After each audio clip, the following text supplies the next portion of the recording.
Yo, what up, it's your boy DJ Sterling, and today I want to talk about the Denon Prime Mark IV. I've had this for a little over half a year now, and today I'm going to walk you through some of the features that I like and dislike. I know a lot of you guys are thinking about, should I buy this kit or should I wait for the Prime 2 or the Prime Go? This is the Prime 4, so hopefully some of these tips will help you make that decision. This is not a sponsored video. I'm just giving you a little update on how I've been doing with my relationship with the Prime Mark IV. So first of all, let me get straight into this. The first 30 seconds of getting the Prime 4, I noticed one thing I didn't like right off the bat, and that was these floppy jog wheels. They're not floppy, but they're really terrible. And this is what I mean. I feel like Grandmaster Flash. I'm going to do this test. Let me kind of get this into frame. There we go. This controller right here is a Pioneer DDJ 400. I gig with this. I use this all the time, everywhere. And here's a test. These jog wheels are really good. I can scratch on this stuff all day. I'm going to flick the jog wheel, right? I'm going to flip it. I'm going to spin it like this. And there should be enough tension in the jog wheel that it spins maybe 2 or 3 times. That's it. So let's see. That's it. Like that passes my jog wheel test. So, you know, you're moving it, you're dropping stuff, you spin out, whatever. That's like the perfect jog wheel spin for me on a controller. And that is fantastic for such a portable controller. Now let's go back to the Denon Prime Mark IV and let's do that same test. So this is the left jog wheel. I'm going to spin it and it just goes way too much. And so when I'm scratching and I'm trying to drop stuff, see, like just that little touch there, it's such a different feel. And even after half a year, that's just something that's very hard for me to get used to. The sensitivity is way up there, and so when you scratch, you're scratching like there's so little motion because the sensitivity is up there, and that's going to sound just the way it looks. When you push a track and it's still kind of slurring, like that's how it sounds. It's terrible.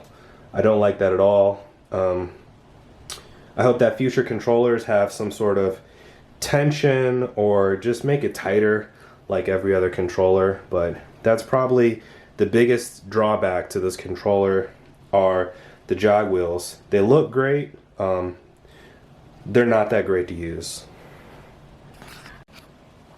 So here's some of the other features of the Denon Prime Mark IV that I enjoy.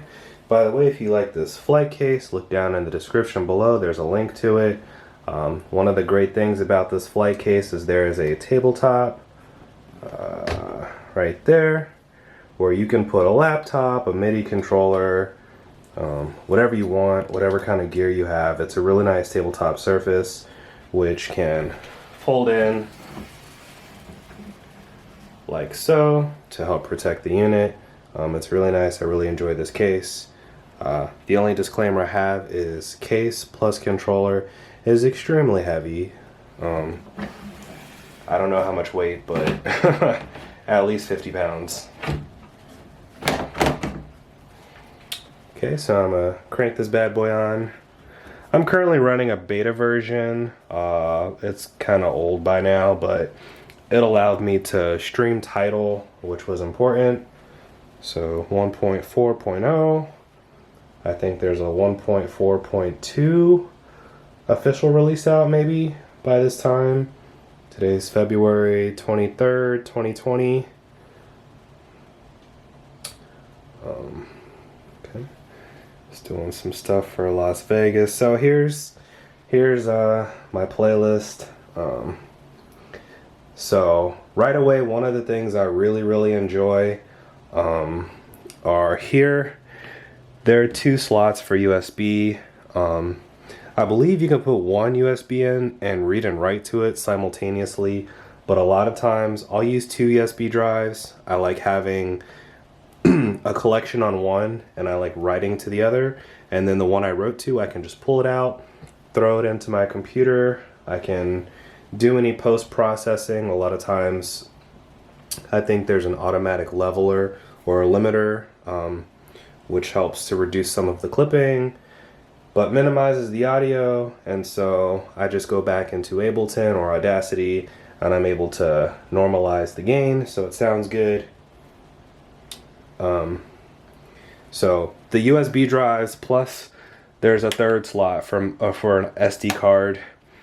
That's super nice. There's also USB on the back, which is still, again, nice. Another feature I really appreciate with this Denon Prime Mark IV kit are these gigantic tempo faders.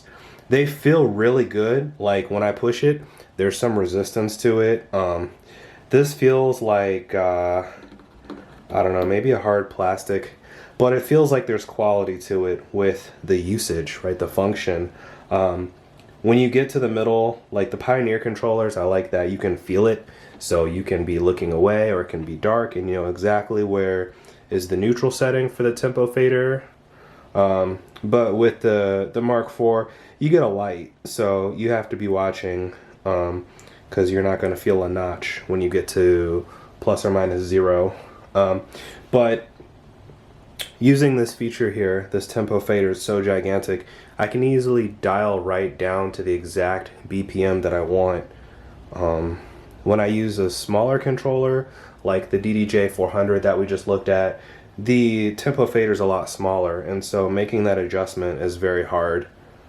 Having multiple effects channels is super nice. And then for each of your audio channels that are here on the mixer, you can tell it to use effects channel 1 or 2. And that's really nice, because a lot of times I'll set up one channel and I'll just use it for like a long time. Like I might set up an echo here, and then over here set up some sort of like sweep filter or something, and then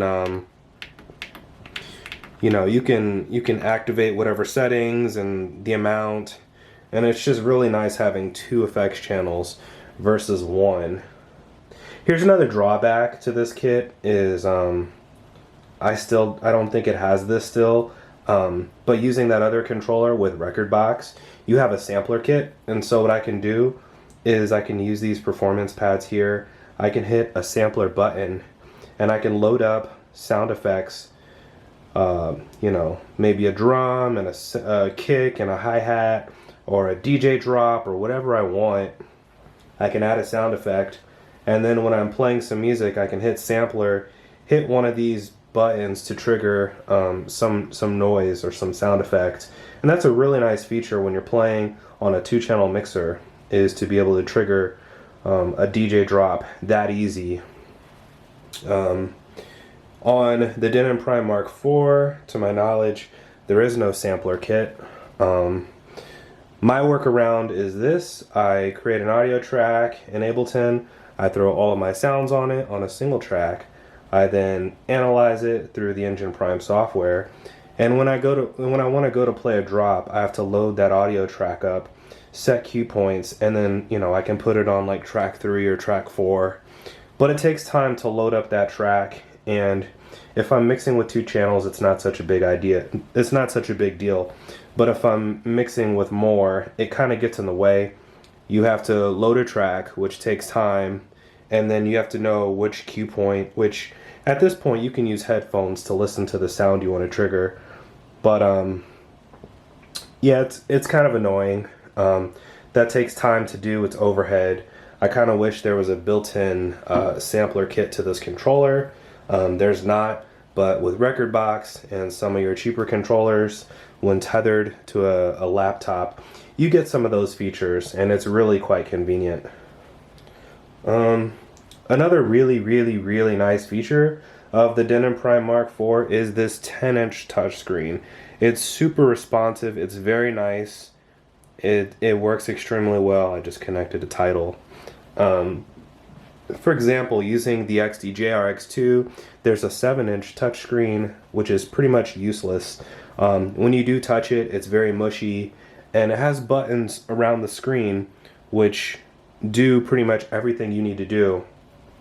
And so on the XDJ RX2, the only time I have to actually touch the screen is maybe when I'm searching for a track and I need to use the QWERTY keyboard to find something. But other than that, I just use the encoder knob and the buttons around the screen.